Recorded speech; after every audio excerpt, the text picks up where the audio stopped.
Crystal Williams is an African-American poet and essayist. She is a performance poet who toured on the competitive slam circuit before she made the transition from the spoken word to the printed page. Her signature performance piece, In Search of Aunt Jemima, is from her 2000 collection, Kim. She studied at New York University and earned a BA in 1997. While she was there, she also became a regular at the Nuyorican, thank you, Poets Cafe, and was a member of the 1995 championship Nuyorican Slam team. Her second collection, Lunatic, came out in 2002, and she just had a recent collection published, January, I think, which is Troubled Tongues, so that is available tonight. She's a recipient of fellowships from the Oregon Arts Commission. Her poetry has appeared extensively. She received her MFA in creative writing from Cornell in 2000, and she is now an associate professor of creative writing at Reed College. A very impressive resume. Would you join me in welcoming our poet tonight, Crystal Williams?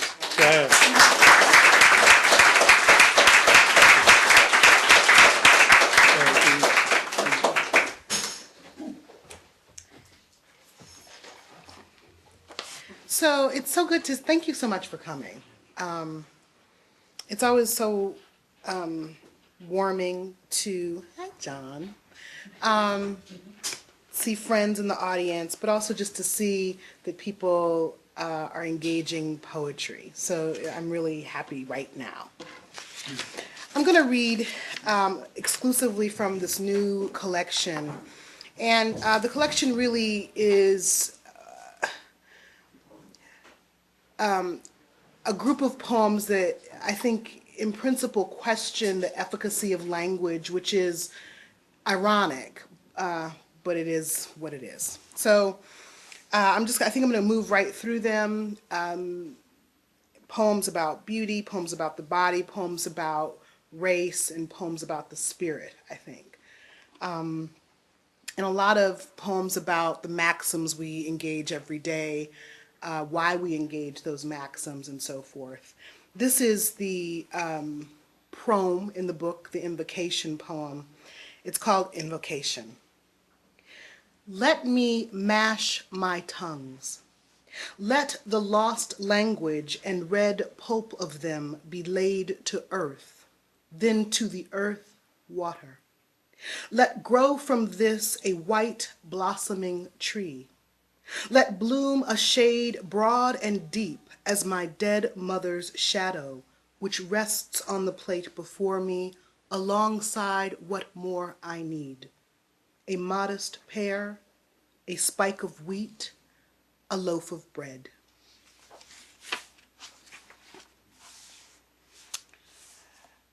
So in thinking about my relationship to my body, a lot of poems in this collection are, especially in the beginning of the collection, have to do with beauty, and it's the manifestation of beauty, right? This is the first full poem in the book, and it's called Rituals. It's pretty self-explanatory, about a poem that came out of me getting a mani-pedi over on Northeast Broadway. And so for those of you who don't know what a mani-pedi is, a manicure pedicure.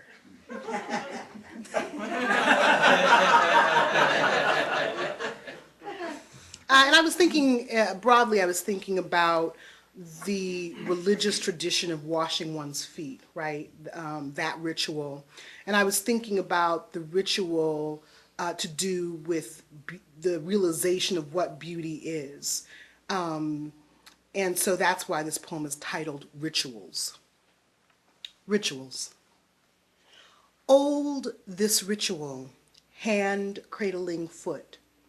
Here in vogue nails, hunched and humble, they wash, scrub, polish our feet. When beauty walks in, we all look up and ogle, entranced. She is exquisite. A mix of men, dark and light, maybe Persian or some domestic blend. I don't imagine it matters to the young girl in the middle chair who this morning tried her very best. Her whitest bustier, her dear pink scalloped skirt, and for a moment she was lovely. But here now, her face is full on torrent, astonishment, bewilderment, and then anger settle in a sour glower. Always swift is this moment of death and birth. The young girl oblivious to the world, the young woman beginning to grasp its edges. And I'm saddened that this regular girl now knows she is regular, understands something of what will never be. I want to go over and say something, but it is a private moment and there is nothing here but loss. The husky quiet of the forest trees.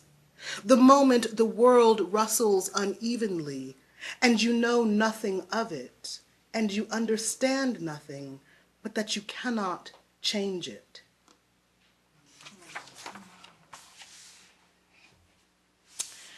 Another beauty poem.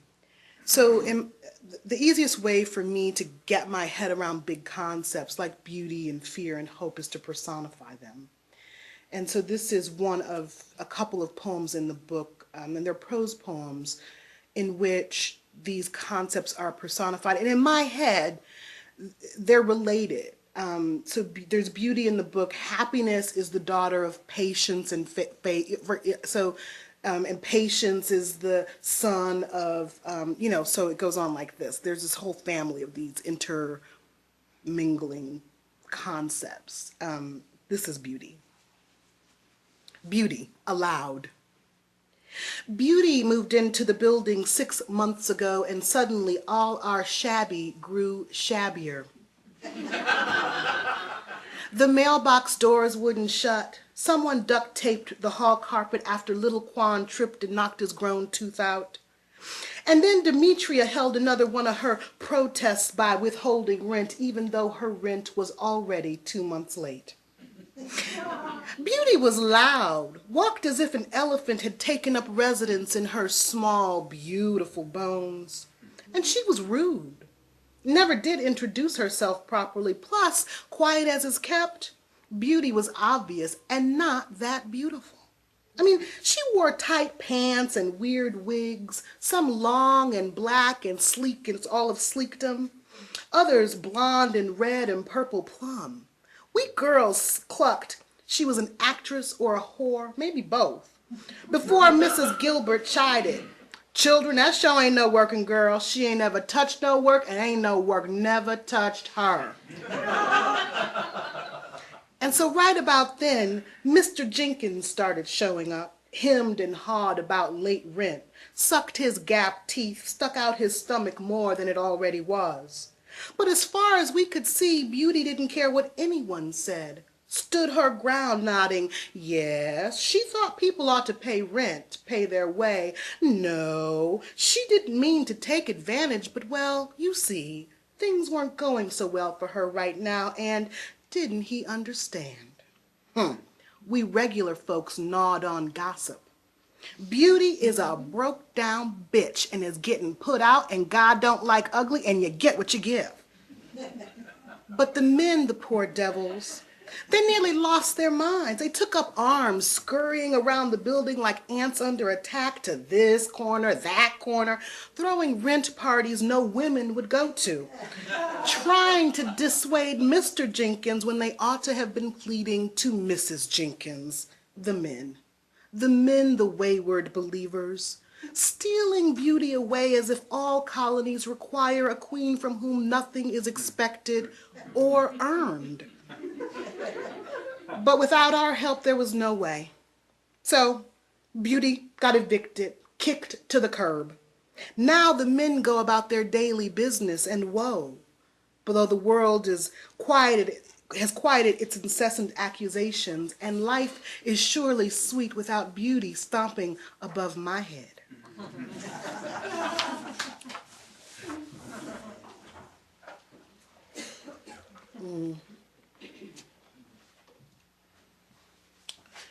The men. The men sit on the stoop, just inside the spot of sun, and chatter over this and that, professorial banter, their shoulders hunched as small boys hunch, sticks in hand, stooping at water's edge, giggling. When the young girl canters by, they stop, all silence and possibility.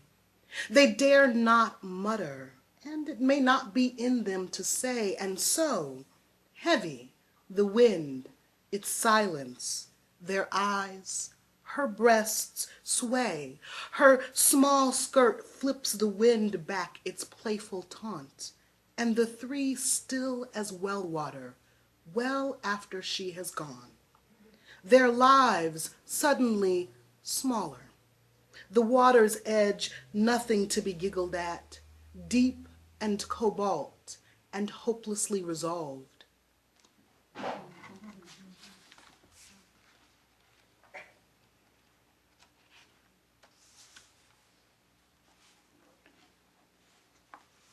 Another kind of beauty. There are two Ars Poeticas in this book. This is the final of the two. And it is a poem that was written in Chicago. I lived on Lakeshore Drive, and the Chicago Marathon ran right in front of my building. And so this morning, the folks were running, and I was very moved. And so this is a poem really about that, but metaphorically about my sense of how poetry works and why it works. And it has to do with you folks. Marathon, Ars Poetica. From 15 stories up, I cannot make out their faces, but can see the outline of their sharpened bodies. Men first, then a smattering of women, then the horde, both types of bodies in effulgent color, arms, feet, heartbeats in rhythm and forcing forward. There is no real reason I should grow weepy. They are just myriad human bodies, willful stories moving against the brisk Chicago wind. There is nothing, no reason at all to be so moved, except the other faithful people, lining the streets in such early morning, chanting and rawing and banging their tambourines.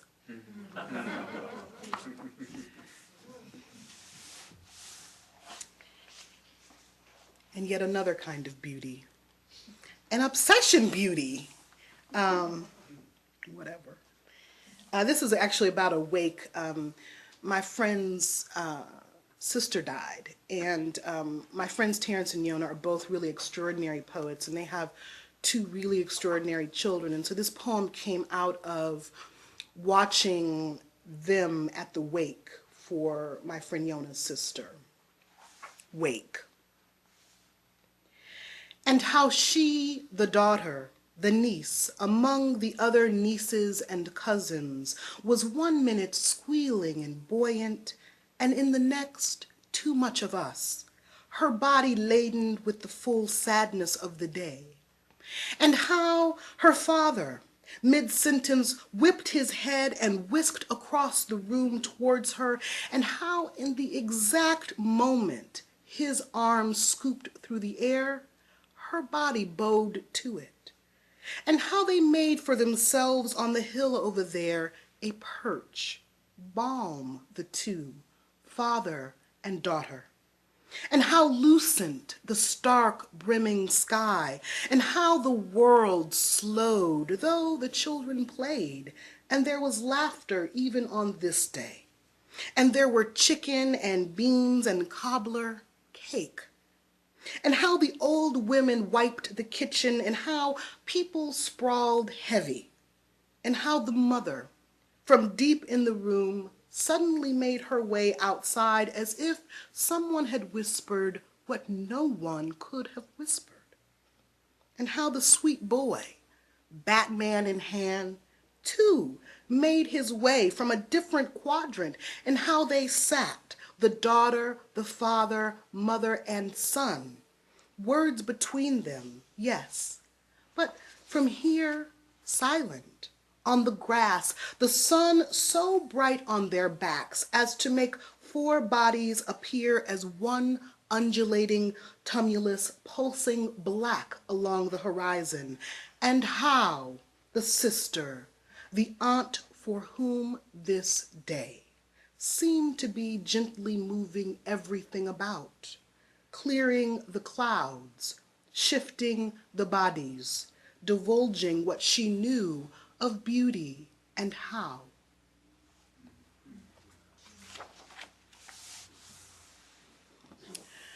When I was on the East Coast, a friend of mine teaches it's a writer's program for at-risk youth in Washington, D.C. And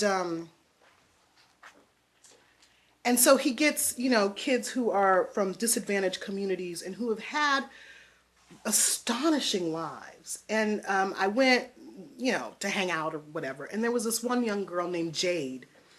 And she was just extraordinary. And she was just very forceful in the world. And she took to me, she kind of went, you. And I was like, fine, you. And so we kind of you'd each other.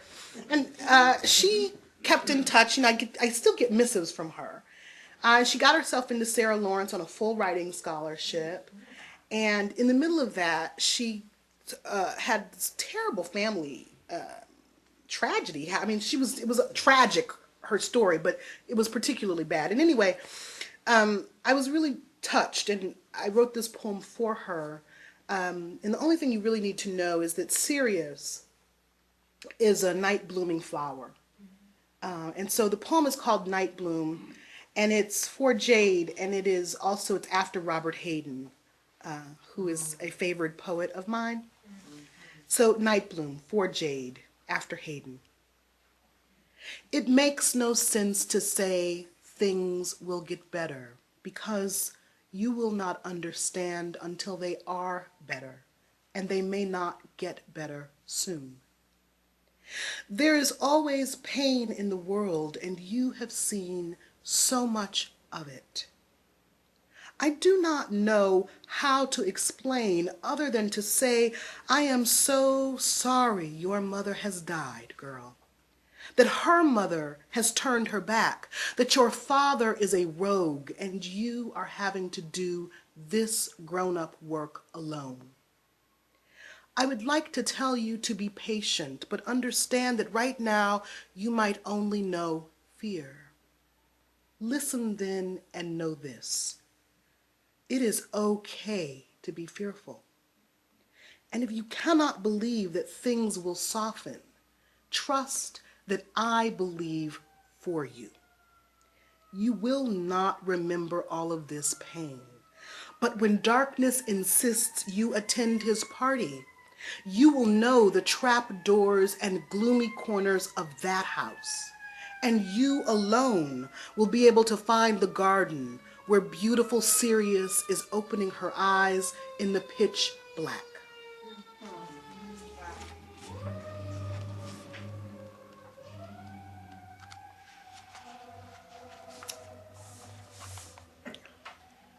I wrote this poem. Oh, people say poem. I got that from somebody who interviewed me, and she was saying poem. I don't know why people do that. It's a very odd thing. Is it like a regionalism? Poem. I wrote this poem some while ago on my birthday. It's such an odd thing to do. Poem. It's just crazy. It just drives me. I'm going to pull my hair out when I do it. So this is a poem. It's called God is Good. I was just trying to figure out like what, to be. I was really obsessing on to be. And so this is the poem that came out of that. God is good. Birthday poem. Someone is always saying this year is a good year, this 25th year, this 31st year. Someone is always pointing, however coyly, to God. More of this, more of that, they chirp. It's all good. Understanding will blossom like a girl's breasts, slowly, until it is a fact. Today, my accomplishments crouch in the corner, not jabbering happily or raising their hands, but with their grubby heads down, murmuring something dull. I have never heard the clocks boom or listened to the ground's gossip, to the trees' riddles. Never wanted to be a woman running naked through the woods. There were so many more reasonable things to do. And yet this morning, a moan. Again, the dusty candle. Again, an eye to the makeshift temple in the room I never fully inhabit.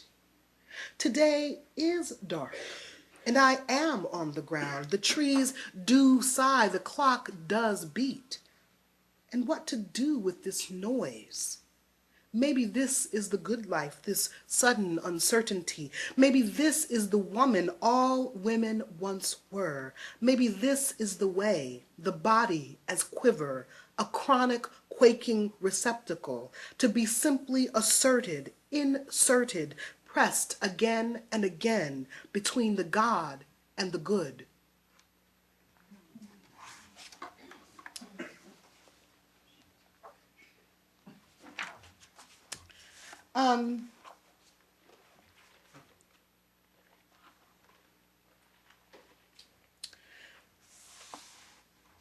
A poem about darkness, right? Like that we're all not puppy dogs and light. I certainly am not. And there was a moment in my life when I allowed something to happen, and it's haunted me actually for the better part of 15 years. And so this is a poem that articulates what it is, and I think tries to understand why it is, how it is that we allow things to happen, or that, at least that I do, allow things to happen. Can y'all hear me back there? Because I was here when Mary was here and people were yelling at her, so you all let me know. I think I probably don't seem as nice as Mary, so people might not want to yell at me. And that probably is true. Give way. Although, sometimes quiet people aren't, they're dangerous. Probably more. Yeah. Probably more than me anyway. Give way. Although, maybe not after this poem. Give way. It would take 4 days for the bird to give way. And in each of the days, I stood inside watching the bucket on the balcony, wondering what bit of curiosity had drawn the swallow down to the blue mopping bucket against which his muting body desperately crashed. On the 4th day, I stepped outside, but only after the birds' thrashing had quieted to a despondent thump. I had seen a body dying before, had known then too what was happening, understood, although I did not have the language for it, that the thing in us that is light and breezy and that we love thrashes and then dwindles, sometimes coughing, sometimes moaning, sometimes simply sitting quietly and offering his body's warm, wrinkled knee.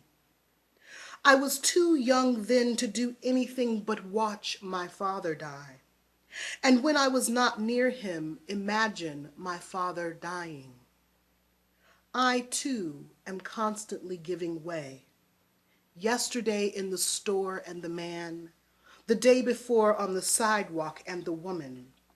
Each diminishment a subtle transaction. Today, this is the way you will pay, and you must pay, you black, you woman, your shiny token, or find another bleak means of egress. So no, That small bird, poor pitiful thing whose life I might have spared by turning the bucket to its side, garnered nothing free or merciful from me or my understanding. What more I can repeat is music of the dark, dark seed in my eye, whispering back this insidious something I had learned, learn, resist over and over. Swallow, swallow, yield.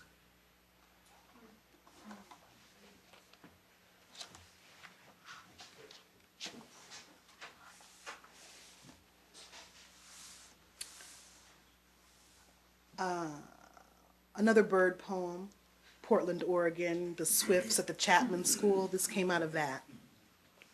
The Swifts, Portland, Oregon.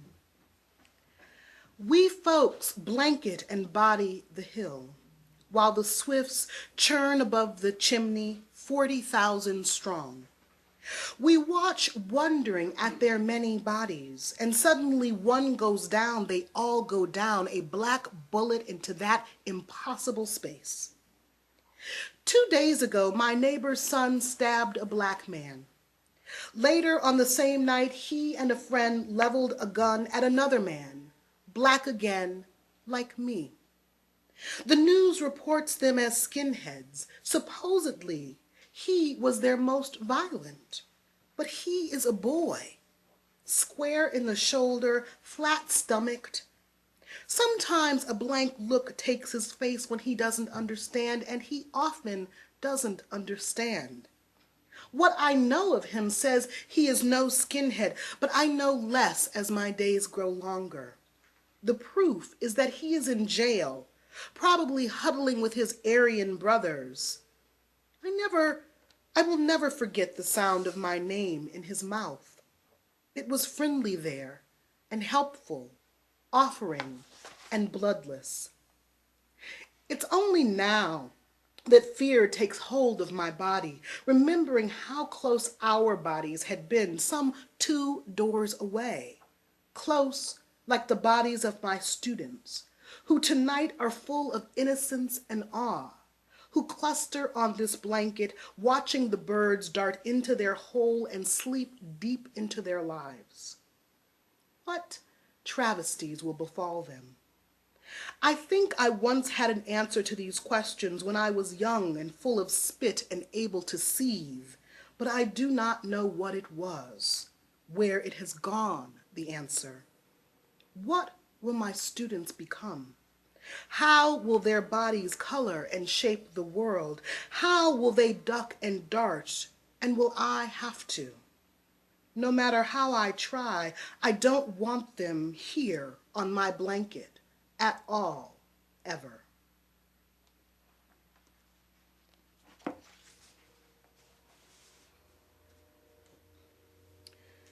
Race.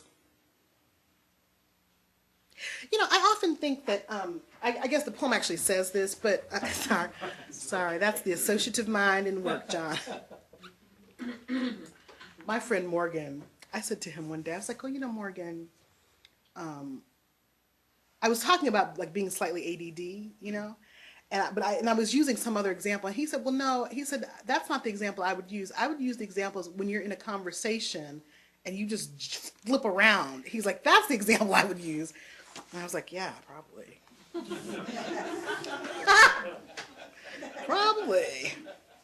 Either that or, I don't know, I saw a young man today, it was very stunning, just kind of talking to himself in a way that made me stop.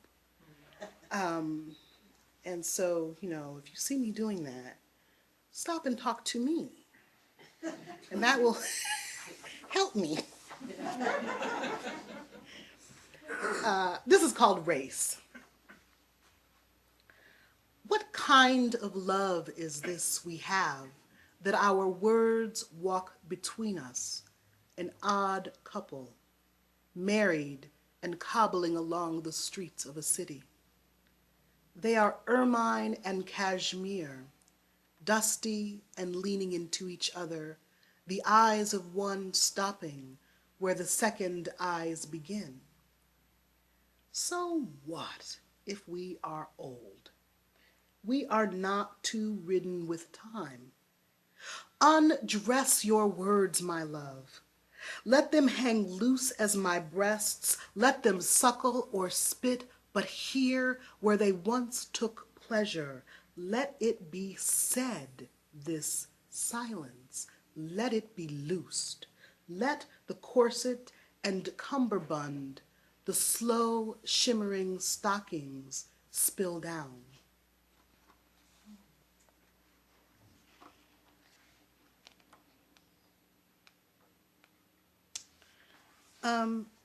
So this is a long poem, and a large part of the book is one of the chronic questions I'm asking and I was turning around in my head has to do with race and our understanding of each other, and particularly as a person who uses language to make a living, right? I'm really interested in the ways in which expectation, the people's expectation of me and the language I engage and the way I engage language informs not only my process, but their understanding of who I am and who we are as Americans, as African Americans, as African American writers. I often feel that African American writers are pigeonholed in a way that I find really troubling. And so this poem is a poem in three parts, and I hope that each part actually says the same thing in a different manner, which was my way of trying to engage these different languages, right? And maybe says something slightly different, but largely the same thing. It's called Boxed, or When I Consider the African American, and it is a response to my friend Terrence Hayes, who's a phenomenal poet, who has a poem titled When I Consider the African American. And so this is a response to that in part. And also the baby body in the tail end of the poem is his daughter, Ua, who is just so lovely. Boxed, or When I Consider the African American. 1. The poet pokes her pinpoint nose into the mix, and although I did not solicit her opinions, says, I like your older, less discursive work. I nod, because it is the thing I have been trained to do. I know she means the black girl stories, black boys, beauty shops, beatboxing on some stoop, each blunt quarrel dipped in metaphor, translation, bedeviled tongue, this of mine, coated with places I should have been, should be, metaphors she expects, does not know intimately, but thinks she knows, wants to know for some reason all her own. 2. Dear reader, this is a box. In the box, a triangle. In the triangle, a circle. In the circle, a period. In the period, a world. Jury-rigged with meaning, but just one world. Still, it is easy to do, and so let us not forget the box. Its lyric implication, its shape and form, discursive meaning, in opposition to, in use of, other forms. Though true, abstracted, it is a box. In narrative, it is a box. Combined, two forms superimposed, deepened and deepening. Something more into which we reach, something more from which we emerge. Oh, let us say it thus. What is the use of color if there is to be only one sunrise repeating its shallow heart over and over? Oh, let us say it thus. Both quarrel and stem pierce a hard heart. Oh, this is tautological, repetitive, and repeating. 3. T. I know you see it, this where I am. in the circle, in the box, the period emphasizing some finality, all the while trying to make something of it like some loopy cook, arms and digits mucked with flour. So what if it's pig's feet and pasta, cornmeal with scallops? Surely there must be room for the confluence of languages, flavors, in some place other than my head. I mean, isn't Spanglish a thing? Isn't Tookus a butt? Pass me the damn pie pan, man. Let us say it thus. There are too many angles and too few roundabouts. I'm at Starbucks wanting ginger beer, at Safeway hoping for danger. The unexpected is our last horizon, and where else are we to poke, to cook, to talk in our peculiar way? You asked a question, although I am not sure a question was your intention.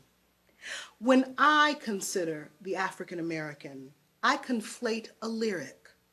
Think a budding branch covered with snow, its slow, inevitable bow, the heavy aggregate sagging, the swift snap back to upwards. When I consider the African American, I think of that poet, her choice of words, where she would have me and mine, the locus from which she would take me and what she would take from me.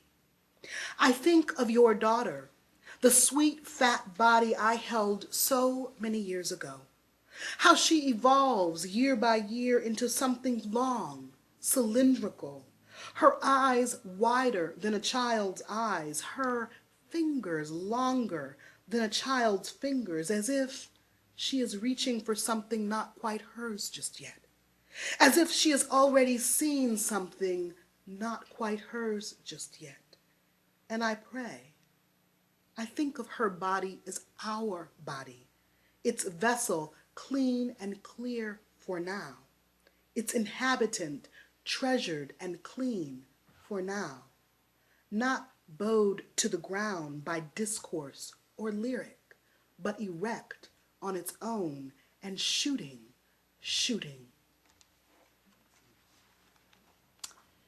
I probably should have said that a blunt-tipped quarrel is a type of arrowhead. So quarrel in that is not argument, but arrow. That probably makes a difference. Okay, so this is a poem that, had I been able to have my way, I would have put in each of the sections of the book. The section about the body, section about language, and section about race, which, I mean, are kind of reductive, but whatever. I mean, broadly, those are the sections. It's called This, and it's after one of my favorite poems, Diving into the Wreck by Adrienne Rich. And so there are a couple of allusions that some of you may catch, or not. I think it's fine, whatever. And there'll be two poems after this, and then I'll ask if you have questions. This. I tell you, this sack, this sock, few and vain, has been a chronic problem, a condition, an other around which I work.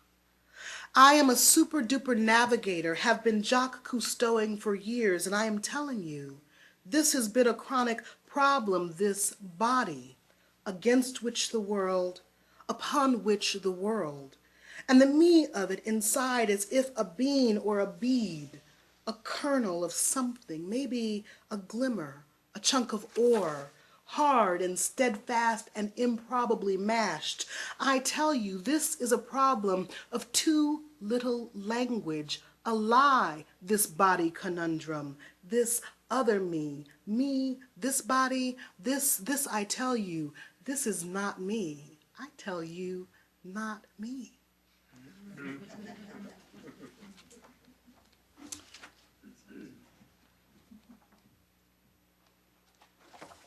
I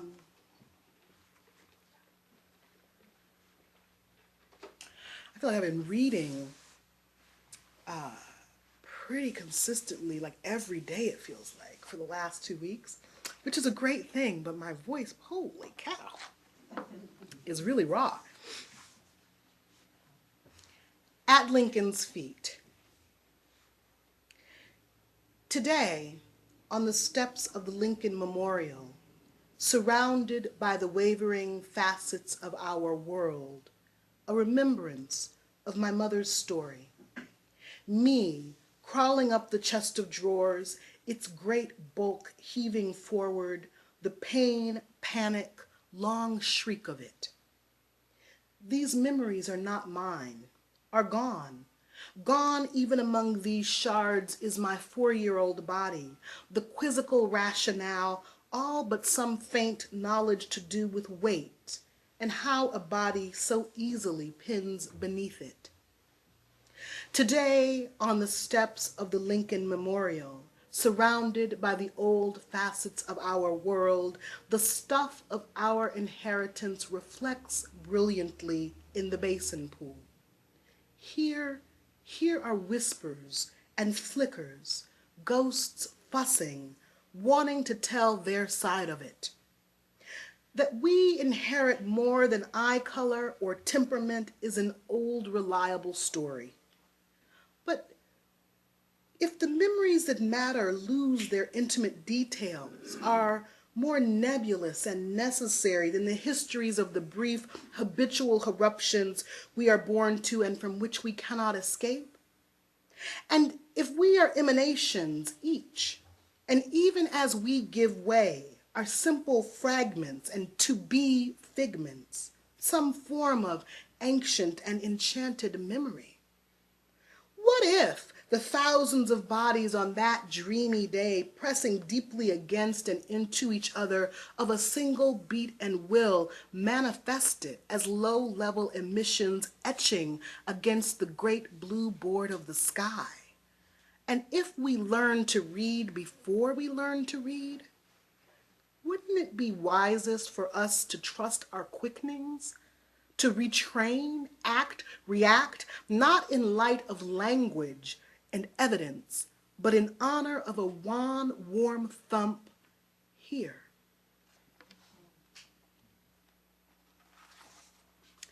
I'm going to end with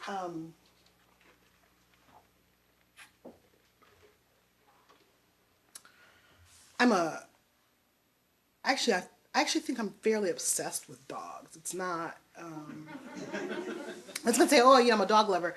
But I actually think it's more, because, you know, if there's a dog, I'm going to stop. And I'll actually go across the street to say hi to the dog. So that's a little strange.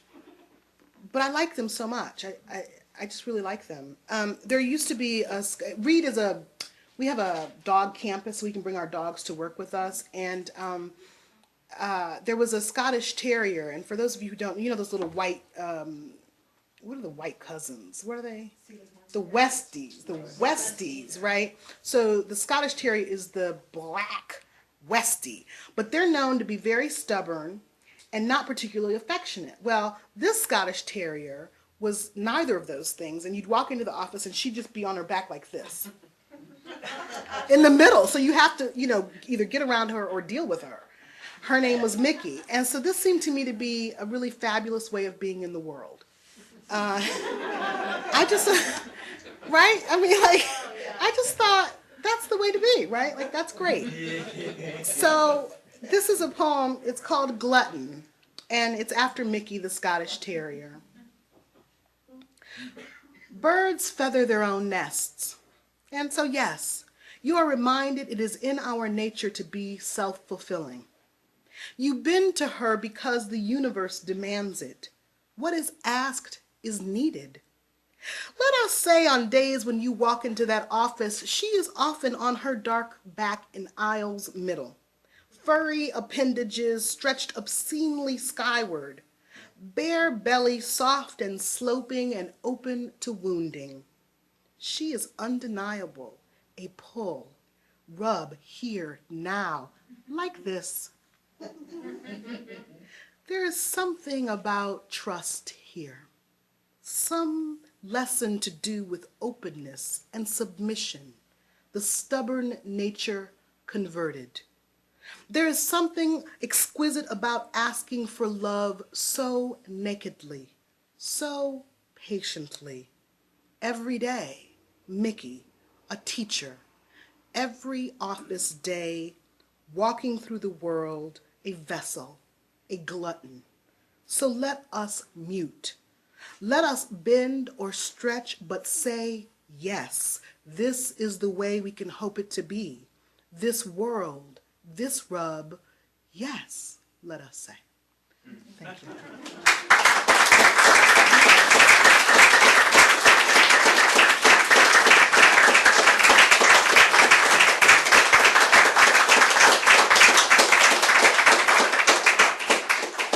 So, are there any questions? Yeah. Well, I have a lot of questions. First, thank you very much. Thank you. You guys are great. Yeah. And I didn't know there was a competitive slam circuit. Oh, sure. So could you talk about how that was and how you made the transition from that, which is performance, to the written word? What a slam is essentially is a contest, and it was started in Chicago at the Green Mill Jazz Club by a guy named Mark Smith and some other folks, and they were poets, and they wanted an audience, and so they thought, well, in order for us to, get people interested, we'll make this into a contest, and so you get people up on the stage, and they read a poem, and there are randomly chosen judges that are given pieces of paper and markers. And poems are judged. 0 is like the worst poem ever written, and 10 is Nirvana. Top score and low score are knocked out, and whoever gets the highest score of those middle scores wins the slam. And usually there are 3 rounds, and slam pieces are usually 3 minutes long. And that started, I think, now I'm going to lie, but I think it started in the late 80s, very early 90s. I think the late 80s. By the time I came around in New York, the Nuyorican was really the only place where slam was happening in like 93, 94.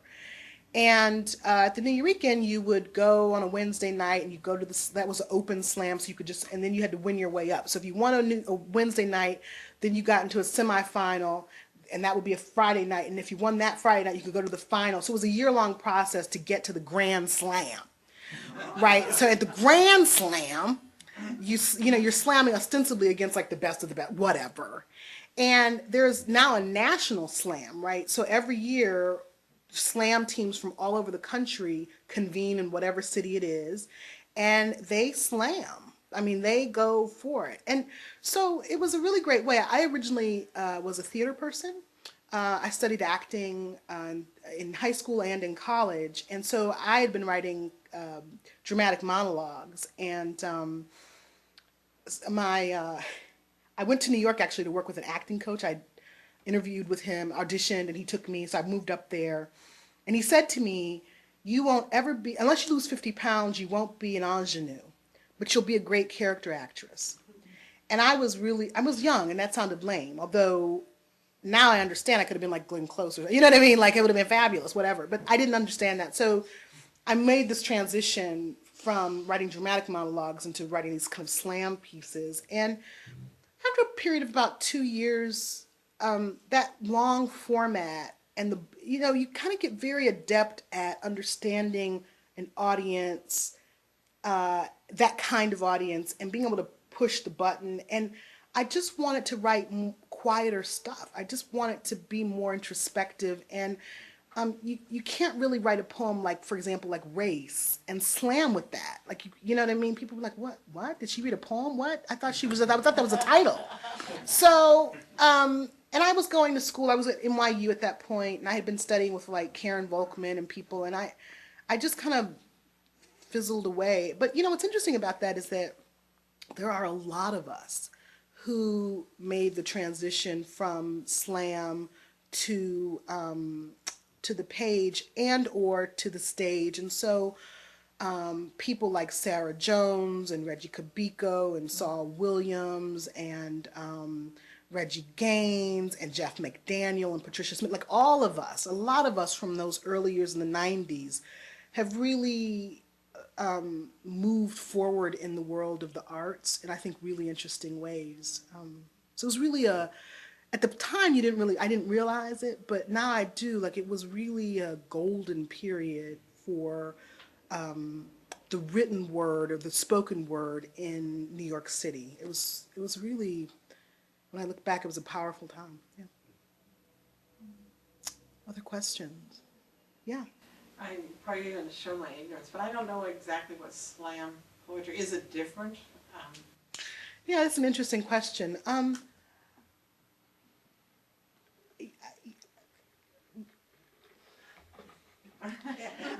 want to answer you with a story, which is a kind of Elizabeth Woody thing to do. I really admire. She came and did a when I was in grad school. She came in time. People would ask her a question. She'd answer the story. And I was like, what the hell? But you realize sometimes that really, in fact, that's right. Like that's how you. So when I was young, after in '96, we went down to DC and we were slamming. So it was the DC team versus the New York team, and we were in this punk club called the Black Cat, and everything was black. The ceiling was everything was black, and we were just really, arrogant children is what we were. I mean, and my friend Jeff, who now is on faculty at Sarah Lawrence, said, well, and at that point, people like mainstream people had started sniffing around, trying to figure out like what is the slam thing, what is because it was very energetic, right? And so he's like, well, this old guy, this old dude named Henry Taylor has been sniffing around. So I told him he could come down. And so we were like, well, whatever. So we get to the club, and, there's this cowboy. I mean, it's a big old cowboy hat. And, he's a cowboy, the big white guy with beard. And, it's just, and we were like, well, whatever. I mean, he's over there doing that, So we didn't understand enough about poetry even really to understand that he had won the Pulitzer Prize in 1985 and that he was on faculty at American University. I mean, we were like, whatever. We were so dismissive. It was, outrageous. And so he gets up to like read a poem in the slam. And after he read his poem, he read Landscape with Tractor, which is the first poem in The Flying Change, which is the book that won the Pulitzer. It was the first time in the years that I had been slamming. And what it is it's a narrative about riding a tractor around on this piece of property and finding a dead body. That's what the poem's about. And it was the first time in all the years I'd been slamming that I saw an audience struck speechless. They couldn't even clap for a second because they were so, startled by how beautiful his work was. And I tell that story to say to you that the best of spoken word and or page, there is no distinction. Do you know what I mean? In the best, there's absolutely no distinction, and there shouldn't be. In the worst, there are huge distinctions, but that's on both sides. So if I were to say to you a spoken word poem, I would say, well, typically they're 3 minutes long. They're longer pieces. They're very accessible. There's usually a predominant image, right? So that people, when you're hearing it, because it's an oral event, you can grab onto it and follow through the story. There's usually a predominant music so that you have a sense of the rhythm of the thing as an audience member, right? And those are all things actually that I think page poets would be really wise to think about. So, yeah, that's the answer to that. Any other questions or? Yeah. How does it feel going from being a performance poet to a poet of the page and now a teacher? Was that a comfortable fit? It's interesting. People label me a performance poet. I never really thought of myself as a performance poet. I was a poet who performed. So moving from being a student to being a teacher was more weird. That was a little, I don't know, I was just a little unsteady. I'm much more steady now. So yeah, no, like whatever. It's all good, right? Like you're in your art and you can kind of fiddle around and you grow. And that's the thing, like for me, it's less about kind of how I characterize myself and more about is my work growing, am I able to articulate what I'm thinking, the things that I'm struggling with in whatever form I've chosen to write in. So I'm really happy. I think all people who write poetry should read poetry aloud regularly to an audience. Because there's something that happens around, like the poem is a democratic moment for, like, and the more you read, the better the better your understanding of orality is, the better your understanding of where people are in your poems. Like, I think that it's super important, and I think that when poets don't read, there is or aloud and a lot, there's a real tendency to that the poems get too tight. There's not enough air. You can't breathe. There's not, it just it locks down, and they can be really bad. Yikes. Any last questions or? Oh, you guys have been so lovely. Thank you.